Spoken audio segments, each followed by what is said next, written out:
میرا نام نور ہے۔ کہنے کو تو نور، پر لوگ مجھے منحوس کہتے تھے کیونکہ میرا پیدا ہوتے ہی میرے ماں باپ دونوں کا انتقال ہو گیا تھا۔ لوگوں نے کہا کہ آتے ہی ماں باپ کو کھا گئی۔ دادی بیچاری بہت محبت کرتی تھیں، اسی محبت سے مجبور ہو کر مجھے گود لیا اس وقت جب سب نے مجھے دھتکار دیا تھا۔ میری دادی جو پہلے ہی غریب تھیں، بچوں کو قرآن کی تعلیم دے کر جو ہدیہ ملتا تھا اس سے اپنا خرچہ اٹھاتی تھیں، اپنی دوائیاں لاتی تھیں، پھر وہ میری پرورش پر خرچ کر دیتی تھیں۔ اللہ جنت نصیب کرے۔ میری دادی بہت نیک سیرت خاتون تھیں، پر ان کو کسی بچے سے صلہ نہ ملا۔ ابا کا تو انتقال ہو چکا تھا، باقی سب بھی ایک وقت تک پوچھنے تک نہ آتے، جبکہ میری دادی تو بوڑھوں کی طرح چک چک کرنے والی بھی نہیں تھیں۔ جب میں اس بات پر افسوس کرتی اور پھپھو اور تایا جان کو برا بھلا کہتی تو میری دادی مجھے روک دیتی اور کہتی کہ ان کا کوئی قصور نہیں، سب میری غلطی ہے اور یہ سب میری اپنی غلطیوں کا نتیجہ ہے۔ میں ان کی بات پر چونک جاتی، بھلا دادی نے ایسا کون سا گناہ کر دیا جو سب ان کے ساتھ اتنا برا کرتے ہیں؟ لیکن جب میں دادی سے ان کا قصور پوچھتی تو وہ صرف روتیں۔ اگر کبھی میری آنکھ کھل جاتی تو میں دیکھتی کہ میری دادی روتے ہوئے اللہ سے معافیاں مانگ رہی ہوتی تھیں۔ ان کی معافیاں بجا تھی، اللہ سے ہر لمحہ معافی مانگنی چاہیے، لیکن وہ ایک مخصوص گناہ کے لیے اللہ سے معافیاں مانگتی۔ ان کی بوڑھی آنکھیں ہر وقت روتی رہتی اور ان کے ہاتھ دعا میں اٹھتے لرزتے رہتے، جبکہ میں اپنی دادی کے اس گناہ سے لا علم تھی۔ مجھے اپنے باقی رشتہ داروں سے شدید ترین نفرت تھی، جو بہت برے تھے، جنہوں نے میری معصوم ذات کو نشانہ بنایا تھا اور مجھے منحوس کہا تھا۔ خیر سے وقت گزرتا رہا اور ایک دن میری دادی کی طبیعت بگڑ گئی۔ میں بہت پریشان تھی۔ میں نے مجبوراً تایا کو فون ملایا تو تائی نے اٹھایا۔ دادی کی طبیعت سنتے ہی بیزارگی سے بولیں کہ ٹھیک ہے، آ رہے ہیں، پر وہ نہیں آئے۔ میں نے باقی سب کو بھی فون ملایا پر کسی نے نہیں اٹھایا۔ میں بہت رو رہی تھی۔ جب میری دادی نے مجھے اپنے پاس بٹھایا، روتے ہوئے اپنے گناہ مجھے بتائے اور دادی کے منہ سے اتنا بڑا اور گھٹیا راز جان کر مجھے یقین ہی نہیں آیا۔ میں بے یقینی سے اپنی دادی کو روتے ہوئے دیکھنے لگی۔ وہ جو بتا رہی تھی وہ کسی کی بھی روح لرزا سکتا تھا۔ مجھے اچانک اپنی دادی سے گھن محسوس ہوئی، لیکن وہ میری دادی تھیں۔ ان کو حوصلہ دیا۔ جب ان کی طبیعت خراب ہونے لگی تو کمرے سے میں باہر نکلی، واپس تایا چچا کو فون ملانے لگی، پر جیسے ہی فون ملایا اور انہیں دادی کی کیفیت بتانے اندر گئی، اندر کا منظر دیکھ کر میری چیخ نکل گئی، کیونکہ میری دادی کا انتقال ہو چکا تھا۔ دادی کے جنازے پر سب جھوٹے آنسو بہا رہے تھے، سوائے ان کے شاگردوں کے۔ اس کے بعد دادی کی تدفین ہو گئی، لیکن کچھ لوگوں نے کہا کہ یہ سب میری وجہ سے ہوا ہے۔ انہوں نے کہا کہ میری منحوسیت سے میری دادی گزر گئیں، جبکہ وہ تو بوڑھی بھی تھیں۔ دادی کے انتقال کے دوسرے دن ہی تایا تائی مجھے گھر سے نکالنے لگے، جبکہ دادی اپنا گھر میرے نام کر گئی تھیں، لیکن میں کسی کو جانتی تک نہ تھی، اس لیے انہوں نے مجھ سے میرا گھر چھین لیا۔ میں بہت روئی، تائی سے کہا کہ مجھے ساتھ رکھ لیں، میری ایک نہ سنی اور تائی بولیں کہ تو منحوس ہے، ہم تجھے نہیں رکھیں گے، اور گھر سے نکال دیا۔ میں باقی سب کے پاس بھی گئی پر کسی نے مجھے نہیں رکھا۔ میں اس وقت صرف 15 سال کی ایک چھوٹی سی بچی تھی۔ دراصل سب کی نفرت کی وجہ میرا کالا رنگ بھی تھا، لیکن اب کی بار میرا وہی کالا رنگ میری حفاظت بنا کہ ایک بار کوئی دیکھنے کے بعد پلٹ کر بھی نہ دیکھتا تھا۔ میں سڑک کنارے بیٹھی رو رہی تھی، میرے پاس کوئی آسرا، کوئی ٹھکانہ نہیں تھا۔ ایک عورت میرے پاس آئی، وہ عورت بڑی سی گاڑی میں تھی اور بہت خوبصورت بھی تھی۔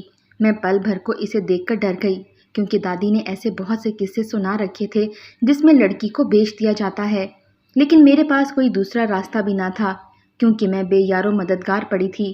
وہ عورت مجھے اپنے ساتھ چلنے کا کہہ رہی تھی۔ میں اللہ کا نام لے کر اس کے ساتھ چلی گئی، سخت روتے ہوئے مستقل اللہ سے دعا مانگ رہی تھی۔ کچھ دیر کے بعد گاڑی ایک یتیم خانے کے باہر آ کے رکی، جسے دیکھتے ہی میرے دل کو کچھ آرام آیا۔ وہ یتیم خانہ اس عورت کا ہی تھا۔ اس مہربان عورت نے نہ صرف مجھے اپنے یتیم خانے میں رکھا بلکہ میری تعلیم بھی شروع کروا دی۔ یتیم خانے میں بھی کوئی مجھ سے دوستی نہ کرتا کیونکہ میں کالی تھی، لیکن پھر بھی میری ایک دوست بن گئی۔ جب میں 17 سال کی ہوئی تو میں نے ایک بنگلے میں ملازمت شروع کر دی اور پھر وہاں سے جو تنخواہ ملتی اسے جمع کرتی رہتی اور ساتھ ساتھ پارلر کا کام بھی سیکھ رہی تھی۔ 18 سال کی ہوئی تو میں نے وہ یتیم خانہ چھوڑ دیا اور اسی بنگلے میں ملازمین کے ساتھ رہنے لگی۔ اتنے عرصے میں جو کچھ مجھے یاد تھا میں بھول چکی تھی۔ میں اپنی دادی کا بہت بڑا راز بھی بھول چکی تھی۔ وقت گزرنے کے ساتھ ساتھ میں نے پارلر کا کام مکمل سیکھ لیا اور پھر ایک چھوٹے سے علاقے میں چھوٹا سا پارلر کھول لیا۔ میرا پارلر بہت چلتا تھا کیونکہ میں رنگ گورا کرنے کی کریم بھی بیچتی تھی اور میری زیادہ تر آمدنی اسی سے ہوتی تھی، لیکن ان سب میں میری عمر 40 سال کی ہو چکی تھی۔ میری شادی بھی نہ ہو پائی تھی کیونکہ کوئی مجھ سے شادی کرنا ہی نہیں چاہتا تھا۔ پہلے تو صرف رنگ کالا تھا، پر اب عمر بھی نکل چکی تھی۔ لوگوں کو گورا کرنے کی کریم دینے کے باوجود میں نے کبھی خود پر وہ کریم نہیں لگائی تھی کیونکہ مجھے خوبصورت لوگوں سے چڑ ہو گئی تھی۔ ایسے ہی وقت گزرتا رہا جب ایک دن ایک کالی عورت میرے پاس آئی۔ اس کا رنگ بالکل میری طرح کالا تھا، دیکھنے میں بھی غریب معلوم ہوتی تھی۔ اس کے کپڑے بھی جگہ جگہ سے پھٹے ہوئے تھے اور کچھ پرانے بھی تھے۔ ایسا معلوم ہوتا تھا کہ جیسے بھکارن ہو۔ جب اس نے میرے سامنے 10 کے بہت سارے نوٹ رکھے اور بولی، مجھے گورا ہونے کی کریم دے دو، مجھے اس پر بہت ہنسی آئی کہ بھلا اب یہ بھکارن بھی امیر اور خوبصورت ہونا چاہتی ہے۔ میرے ہنسنے پر وہ پریشان ہو گئی، لیکن پھر میں نے اس سے پیسے نہ لیے اور فری میں اسے کریم کا ڈبہ دے دیا۔ وہ کریم لے کر بہت خوش ہوئی اور مجھے جھولی بھر بھر کے دعائیں دینے لگی اور پھر کریم لے کر چلی گئی۔ اگلے دن وہ عورت واپس آئی اور اس بار آ کر میرے سامنے اپنے میلے بدبودار بال کھول کر بیٹھ گئی اور بولی کہ اس کی کٹنگ کر دو۔ اس کی بات سنتے ہی میں بھڑک اٹھی۔ میں نے اس پر بہت غصہ کیا کہ ایک کریم کیا مفت میں دے دی، تم تو سر پر ہی چڑھ گئی ہو۔ پھر اس عورت کو دھکے مار کر اپنے پارلر سے باہر نکال دیا۔ وہ عورت روتے ہوئے مجھے کوسنے لگی، بولی کہ تو بدبخت ہے، تو نے اپنی قسمت کو لات ماری ہے۔ بولی کہ یہ تو تیرا امتحان تھا جس میں تو فیل ہو چکی ہے، اب جو ہوگا اس کی ذمہ دار تو خود ہوگی۔ ایک پل تو میں نے اس کی بد دعاؤں پر ڈرنے کا ناٹک کیا، پھر ہنسنے لگی کہ بھلا اس بھکارن کی بد دعا مجھے کیوں لگے گی۔ وہ برا بھلا کہتی ہوئی وہاں سے چلی گئی اور کہنے لگی کہ کل ہی تیری شادی ہوگی، مگر تو اپنا شوہر کبھی نہیں دیکھ سکے گی، جبکہ بچے کی ماں بھی بن جائے گی۔ اس کی باتوں پر میں ہنس پڑی۔ بھلا یہ کیسے بے تکی سی بد دعا ہے کہ میں اپنے شوہر کو دیکھے بنا ہی اس کے بچے کی ماں بن جاؤں گی۔ میں ہنس پڑی اور ہنس کر آمین کہا۔ اب تک کسی نے میرا رنگ روپ دیکھ کر مجھ سے شادی نہیں کی تھی، تو اب کوئی مجھ جیسی 40 سالہ عورت سے شادی کیوں کرے گا؟ ابھی ان سب کو گزرے رات ہی ہوئی تھی جب میرے گھر کا دروازہ بجا۔ میں نے دروازہ کھولا تو سامنے ایک بڑی نفیس سی خاتون گھر کے دروازے پر کھڑی تھی۔ بڑی ہی کوئی چمچماتی گاڑی ان کے پیچھے تھی۔ میں اس گاڑی کو دیکھ کر ان سے مرغوب ہو گئی کہ میرے پارلر میں اتنی امیر عورت آئی ہے۔ پل بھر میں نے سارے تانے بانے سیٹ کیے۔ عورت کو میرا کام پسند آیا تو یقیناً وہ اپنے جاننے والوں کو بھی لائے گی اور پھر میرا پارلر چل پڑے گا۔ میں نے اس کی خوشامد کی اور اسے اندر بلا لیا۔ اسے اندر بلاتے ہی میں یہ بھول گئی کہ اتنی رات گئے وہ میرے پاس کیوں آئی ہے۔ وہ عورت مجھے عجیب سی نظروں سے دیکھتی اندر آئی۔ میں چھت سے اس کے لیے چائے بنا کر لائی اور کہا، کیا کروانا ہے بی بی؟ میری بات پر وہ عورت عجیب سی نظروں سے میرے پارلر کو دیکھنے لگی، پھر مجھ سے بولی کہ کتنا کما لیتی ہو؟ اس کی بات سن کر مجھے بڑا غصہ آیا، پر میں ضبط کر گئی کیونکہ وہ امیر عورت تھی۔ میں نے کہا، بی بی میں جتنا بھی کماتی ہوں گزر بسر اچھے سے ہو جاتا ہے، آپ بتائیے آپ کو کیا کروانا ہے؟ میرے پارلر میں معیاری کام ہوتا ہے۔ میری بات سنتے وہ عورت ہنسی۔ اس کی ہنسی بہت پراسرار اور بہت عجیب تھی۔ جب وہ مجھ سے بولی کہ میری بات بہت غور سے سنو، تم اس پارلر سے جتنا بھی کماتی ہو پر اتنا نہیں کماتی ہوگی کہ تمہاری زندگی بہت عالی شان ہو جائے۔ تمہارا پارلر بھی بہت چھوٹا سا ہے، نہ تمہارا نام ہے نہ پہچان، لیکن میرے پاس تمہاری گڈ لک کی چابی ہے۔ اگر تم میری بات پر عمل کرو تو تمہارا یہ پارلر بہت بڑا ہو جائے گا، تمہاری پہچان بنے گی اور تم عالی شان گھر میں رہو گی اور سب ملے گا تمہیں۔ مجھے پہلے اس پر بہت غصہ آیا، پر اب میں کشمکش میں گھری ہوئی تھی۔ باقی یہ ساری چیزیں تو بچپن سے میری حسرت ہی رہی تھیں۔ ان سب کو حاصل کرنے میں مزید 10 سال اور لگ جاتے یا شاید تب بھی نہیں ملتا اور عمر بھی نہ بچتی۔ میں نے کچھ دیر سوچنے کے بعد یہ فیصلہ کیا کہ میں یہ سب حاصل کروں گی۔ اس عورت سے پوچھا کہ مجھے آخر کرنا کیا ہوگا، تو وہ مسکرائی اور بولی، میرے بھائی سے شادی۔ اس کی بات سنتے ہی میں دنگ رہ گئی کہ وہ اتنی امیر عورت اپنے بھائی سے میری شادی آخر کیوں کروانا چاہتی ہے؟ یقیناً اس کے بھائی میں کوئی کھوٹ ہوگا۔ اس کی بات سنتے ہی میرے ماتھے پر بل پڑے۔ تب وہ بولی، فکر مت کرو، میرے بھائی میں کوئی برائی یا عیب نہیں، وہ بالکل ٹھیک ہے۔ میں نے اسے پوچھا، تو پھر اس کی شادی مجھ جیسی کالی لڑکی سے کیوں کر رہی ہو اور ساتھ ساتھ آپ پیسے بھی دے رہی ہو؟ تب وہ عورت بولی کہ اس کے پیچھے ایک راز ہے، وہ میں تمہیں نہیں بتا سکتی، لیکن اس سے تمہارا کوئی نقصان نہیں ہوگا۔ میں کافی دیر سوچتی رہی، مجھے سمجھ نہیں آ رہا تھا کہ میں کیا کروں۔ کبھی کسی نے شادی کی نظر سے مجھے دیکھا ہی نہیں تھا، لیکن اب میری شادی ہوگی تو یہ سنتے ہی میرا دل اچانک پھر سے زندہ ہونے لگا کہ مجھے ایک سہارا ملے گا۔ میں نے بہت سوچنے کے بعد ہاں کر دی۔ جب اس عورت نے بولا کہ نکاح کل ہی ہوگا فون پر اور تم رخصت ہو کر ہمارے ساتھ چلی جاؤ گی۔ میں مان گئی۔ میں بڑی خوش تھی اور پھر اگلے دن ہی میں دلہن بنی بیٹھی تھی۔ میں بڑی حیران تھی، مجھے اس فقیرنی کی بد دعا پر بڑا عجیب سا لگ رہا تھا کہ اس نے کل بد دعا دی اور آج اس کی بد دعا سچ ثابت ہو گئی، پر آج ہی شادی ہو گئی۔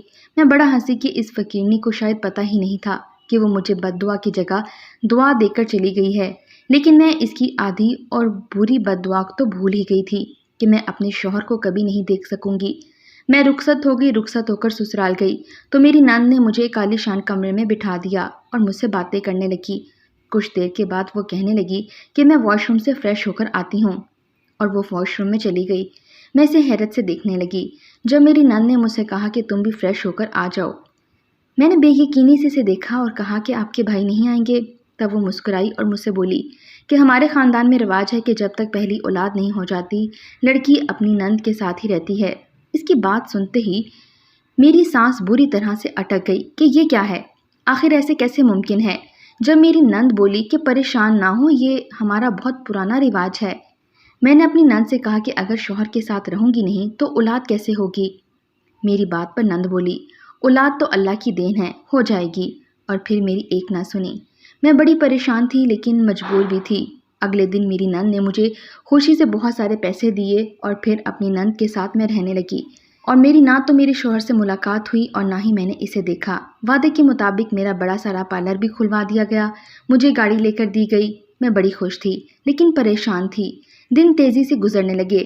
میری نند نے مجھے گورا کرنے کے انجیکشن لگائے کہ میں اسے کالی اچھی نہیں لگتی تھی۔ میری نند میرے کپڑے اپنے پسند کے بنواتی، مجھے اپنی مرضی سے تیار کرتی۔ مجھے اپنی نند کی حرکتیں بہت عجیب سی لگتیں۔ وہ رات کھانا بھی میرے ساتھ میرے کمرے میں کھاتی اور کھانے کے فوراً بعد مجھے نیند آ جاتی۔ دن ایسے ہی گزرنے لگے جب ایک دن میرا سر پوری طرح سے چکرایا۔ میری نند پریشان ہو گئی اور مجھے فوراً ڈاکٹر کے پاس لے کر گئی، اور پھر جو ڈاکٹر نے اسے بتایا، اسے سنتے ہی میرے پیروں تلے سے زمین نکل گئی۔ ڈاکٹر نے بتایا کہ میں حاملہ ہوں، پر ایسے کیسے ممکن تھا کیونکہ میرے پاس تو میرا شوہر آیا تک نہیں، صرف نند، تو کیا وہ بچہ میری نند کا؟ یہ سوچتے ہی میری روح لرز گئی۔ مجھے اپنی نند سے نفرت ہونے لگی۔ جبکہ بچے کی خبر سن کر میری نند بہت زیادہ خوش ہوئی تھی، لیکن میں نے اسے سختی سے منع کر دیا، اگر آپ کے گھر میں یہ رواج ہے کہ پہلی اولاد تک عورت شوہر کے پاس نہیں جاتی تو میں نہیں جاؤں گی، لیکن آپ کے ساتھ بھی نہیں رہوں گی۔ میری بات سنتے ہی میری نند کرن جیسے بدل گئی۔ میں نے صاف کہہ دیا کہ اگر آپ نے میرے ساتھ زبردستی کی تو میں اپنے بچے کو بھی مار دوں گی۔ میری بات سنتے ہی میری نند ڈر گئی اور بولی کہ ٹھیک ہے، تم الگ کمرے میں سو جانا۔ دن ایک بار پھر تیزی سے گزرنے لگے۔ میں گم سم سی رہنے لگی تھی۔ میرے پیٹ میں بچہ پل رہا تھا اور مجھے یہ تک معلوم نہیں تھا کہ اس کا باپ کون ہے۔ میں دکھی رہنے لگی تھی جب اچانک مجھے وہ فقیرنی یاد آئی جس نے مجھے یہ بد دعا دی تھی، اور میں ڈر گئی۔ اب مجھے یہ سمجھ آ رہا تھا کہ یہ سب میرے ساتھ اس فقیرنی کی بد دعا سے ہو رہا ہے جسے میں نے حقارت سے دھکے مار کر اپنے پارلر سے نکال دیا تھا۔ مجھے بہت رونا آیا، ساتھ ہی اپنی دادی کا وہ راز یاد آ گیا۔ میں بری طرح سے بے چین ہو گئی۔ مجھے جلد از جلد اس فقیرنی کو ڈھونڈنا تھا تاکہ وہ فقیرنی اپنی بد دعا کو واپس لے سکے۔ میں نے اس فقیرنی کو ڈھونڈنا شروع کر دیا، لیکن وہ فقیرنی مجھے کہیں بھی نہ ملی۔ مجھے حاملہ ہوئے 4 مہینے ہو گئے تھے۔ اب تو میرا حلیہ بدل چکا تھا، میرا رنگ صاف ہو چکا تھا، میرا رہن سہن، کپڑے سب کچھ بدل چکے تھے، لیکن میری زندگی میں خوشیاں نہیں تھیں۔ میں نے اس فقیرنی کو اس کی غربت دیکھ کر دھتکار دیا تھا، اور آج اللہ نے مجھے دولت، عزت، سب کچھ دیا، لیکن اس فقیرنی کی بد دعا نے سب برباد کر دیا تھا۔ جب ایک دن میں اپنے پرانے محلے میں جا رہی تھی تاکہ اس فقیرنی کو ڈھونڈ سکوں، اور آج میری امید بھر آئی جب وہ فقیرنی مجھے گلی میں بیٹھی نظر آئی۔ میں نے اس کے پاس جا کر گاڑی رکوائی اور اپنی چمچماتی گاڑی سے نیچے اتر آئی۔ وہ فقیرنی مجھے حیرت سے دیکھنے لگی۔ وہ مجھے پہچانتی نہیں تھی کیونکہ میں تو پوری طرح سے بدل چکی تھی۔ میں اس فقیرنی کے آگے ہاتھ جوڑتی اور اس سے معافیا مانگنے لگی۔ وہ فقیرنی مجھے پہچانی ہی نہیں۔ جب میں نے اسے یاد دلایا تو اس کی آنکھیں نم ہو گئیں۔ وہ بولی کہ تم نے اللہ کے ولی کا دل دکھایا تھا۔ میری دعائیں بہت لگتی ہیں اور بد دعائیں بھی۔ جب تم نے مجھے رنگ گورا کرنے کی کریم دی تھی تو میں نے دل سے تمہاری ترقی اور خوشیوں کی دعا کی تھی، لیکن جب تم نے مجھے دھتکار دیا تو میرے دل سے آہ نکلی تھی کہ اللہ تمہیں بہت نوازے، لیکن تم خوش نہ رہو۔ وہ فقیرنی یہ بتاتے ہوئے رونے لگی تھی جبکہ میرا دل پھٹنے لگا۔ میں اس فقیرنی کو اپنے پارلر میں لے کر آئی، اسے کھانا کھلایا، اس کے بال کاٹے اور اچھے سے بنائے، کپڑے دیے اور اپنے پارلر میں اس کے کہنے پر صفائی کی نوکری بھی دے دی۔ جس سے اس نے اپنی بد دعا واپس لیتے ہی مجھے واپس دعا دی اور بولی کہ اللہ تمہیں دنیا جہان کی خوشیاں دے، تمہارے شوہر کو تمہاری محبت میں زیر کرے۔ میرا دل اب قدرے مطمئن تھا۔ وقت پھر تیزی سے گزرنے لگا۔ میری نند میرے پاس کم آتی تھی۔ میں صرف بچہ ہونے کے انتظار کر رہی تھی۔ جب رات میں گہری نیند میں تھی، کسی نے میرے پیٹ پر ہاتھ رکھا۔ میں اس وقت گہری نیند میں نہیں تھی۔ میں نے فوراً اپنی آنکھیں کھولی تو یہ دیکھ کر میری جان نکل گئی، کیونکہ میری نند رو رو کر بے حال ہو چکی تھی۔ آج جو حقیقت مجھ پر واضح ہوئی تھی وہ میرے دل کے کئی ٹکڑے کر گئی۔ مجھے خود سے نفرت ہونے لگی تھی کہ میں نے پیسوں کے لالچ میں کیوں اپنی نند کو شادی کی حامی بھری۔ مجھے وہ چپ کرواتے ہوئے سمجھانے لگی، پر میں نے اسے چیخ کر روک دیا۔ مجھے وہ وقت یاد آ گیا جب میری دادی نے مجھے وہ راز بتایا تھا۔ میری دادی نے اس دن مجھے روتے ہوئے بتایا تھا کہ انہوں نے اپنی ساس کے ساتھ بہت بدسلوکی کی، کبھی اچھا سلوک نہ کیا۔ وہ اپنی ساس سے کبھی سیدھے منہ بات ہی نہیں کرتی تھی۔ ان کے اکلوتے بیٹے کو ان سے چھین لیا تھا اور ان کی روٹی بھی۔ میری دادی کو بوجھ لگنے لگی تھی، اور پھر اس کا مکافات عمل ان کے ساتھ یہ ہوا کہ ان کے سارے بچے بیویوں کے غلام نکلے اور بہویں بھی بالکل ویسی ہی نکلی، ایک وقت کی روٹی تک نہ دیتیں۔ اور پھر جن لوگوں سے مجھے پہلے ہی نفرت تھی، ان سے مزید ہو گئی جب انہوں نے میرا حق چھین لیا۔ میں امیر ہونا چاہتی تھی، بہت امیر، کہ جنہوں نے میرا حق چھینا میں انہیں نیچا دکھا سکوں کہ میں کتنی اوپر پہنچ چکی ہوں۔ شاید اسی لیے میں نے یہ قدم اٹھایا، لیکن آج سب برباد ہو گیا تھا۔ رات میرے کمرے میں جس نے میرے پیٹ پر ہاتھ رکھا تھا وہ میری نند نہیں بلکہ میرا شوہر تھا، جو رات کی سیاہی میں 5 مہینے کے بعد میرے پاس آیا تھا۔ لیکن اسے دیکھتے ہی میرے پیروں تلے سے زمین نکل گئی تھی، کیونکہ میں اسے سالوں بعد بھی پہچان گئی تھی۔ وہ کوئی اور نہیں تھا، میری تائی کا بڑا بیٹا تھا۔ اتنا بڑا فریب ہوا تھا میرے ساتھ۔ جب میری نند نے ساری حقیقت مجھے بتائی اور یہ بتایا کہ مجھے گھر سے نکالنے کے بعد تایا نے میرا وہ گھر بیچ دیا تھا اور ان پیسوں سے کاروبار کا آغاز کیا تھا، اور پھر وہ کاروبار عروج پکڑتا گیا اور تایا امیر ہو گئے۔ تائے کا بیٹا اور چھوٹی بیٹی عیاشی سے زندگی گزارنے لگے۔ تائے کے بیٹے نے اپنی پسند سے شادی کر لی اور شادی کے 2 ماہ بعد الگ ہو گیا۔ امیری بڑھتی گئی اور سکون چاہتا رہا۔ تایا کو فالج کا اٹیک ہو گیا اور تائی دل کی مریضہ اور مختلف بیماریوں میں ملوث کہ وہ اللہ سے آرام دہ موت کی دعا کر رہی تھیں، پر وہ موت انہیں نصیب نہیں ہو پا رہی تھی۔ جب رہ رہ کر انہیں اپنا وہ ظلم یاد آتا کہ کیسے انہوں نے ایک یتیم کا حق مارا تھا، نہ جانے وہ زندہ بھی ہوگی یا نہیں، کہ یا کہیں کسی غلط ہاتھوں میں نہ لگ گئی ہو۔ وہ دونوں معافیوں کے لیے تڑپ رہے تھے، جبکہ ان کا بیٹا دوسرے ملک شفٹ ہو چکا تھا۔ وہ بار بار میرا ذکر کرتی، اللہ سے معافیاں مانگتی کہ یتیم کا مال کھایا اور ساس کو اس کے بیٹے سے الگ کر دیا۔ پھر وہ بار بار اپنی بیٹی سے کہتی کہ یہ سب اس کا ہے، اسے ڈھونڈو، یہ سب اس کے نام کر دو، وہ ہمیں بس معافی دلوا دو۔ اور پھر تکلیف کے ساتھ تایا تائی دنیا سے رخصت ہو گئے۔ جو میری دادی نے اپنی ساس کے ساتھ کر کے بھگتا، وہی میری تائی نے میری دادی کے ساتھ کر کے بھگتا۔ میری نان نے میری تلاش بھی کروائی، پر میں کہیں نہیں ملی۔ اس نے مجھے تصویروں میں دیکھ رکھا تھا۔ ایک بار وہ اپنی ملازمہ کے گھر اس کی طبیعت معلوم کرنے کے لیے آئی تھی، تب مجھے دیکھا اور دیکھتے ہی پہچان گئی، اور پھر بنا وقت ضائع کیے نکاح کی پیشکش کی۔ اس کے بھائی کی بیوی بانجھ تھی، اس کا بھائی اولاد کے لیے 2 شادیاں کر چکا تھا، لیکن شاید ماں باپ کا دل دکھانے کی وجہ تھی کہ اس کو اولاد نہیں ہو رہی تھی۔ پھر میری نند نے اسے میرا بتایا۔ اسے میرے رنگ روپ پر اعتراض تھا، تو میری نند نے کہا کہ وہ تبدیل ہو جائے گا۔ میرے شوہر کو ڈر تھا کہ میں اسے پہچان نہ لوں، اس لیے اولاد ہونے تک کی شرط رکھی کہ میں اپنے شوہر کو نہ دیکھ سکوں، لیکن جب اولاد ہو جائے گی تو میں مجبور ہو جاؤں گی اس کے ساتھ رہنے کے لیے۔ اس لیے میرے سونے کے بعد میری نند کمرے سے چلی جاتی اور شوہر آ جاتا، لیکن اب بھانڈا پھوٹ گیا تھا۔ میں بہت روئی۔ میں نے اللہ سے کتنے شکوے کیے، کتنی ناشکری کی، جبکہ وہ تو میرے ساتھ ظلم کرنے والوں سے حساب لے چکا تھا۔ میں نے اللہ سے بہت معافیاں مانگی، اپنے تایا تائی کو بھی معاف کر دیا۔ اس بات کو 1 سال گزر چکا ہے، لیکن اب میں بہت پرسکون ہوں۔ اللہ سے اس کا شکر ادا کرتی ہوں، اللہ سے معافی مانگتی ہوں، یا اللہ کسی کے ساتھ اگر میں نے ظلم کیا ہو تو مجھے سیدھا راستہ دکھانا، کسی کا حق نہ مارنے دینا، اور میں اپنے بیٹے اور شوہر کے ساتھ خوشحال زندگی گزار رہی ہوں۔ اللہ سے دعا ہے کہ میری دادی اور تایا تائی بھی جنت میں اعلیٰ مقام پائیں۔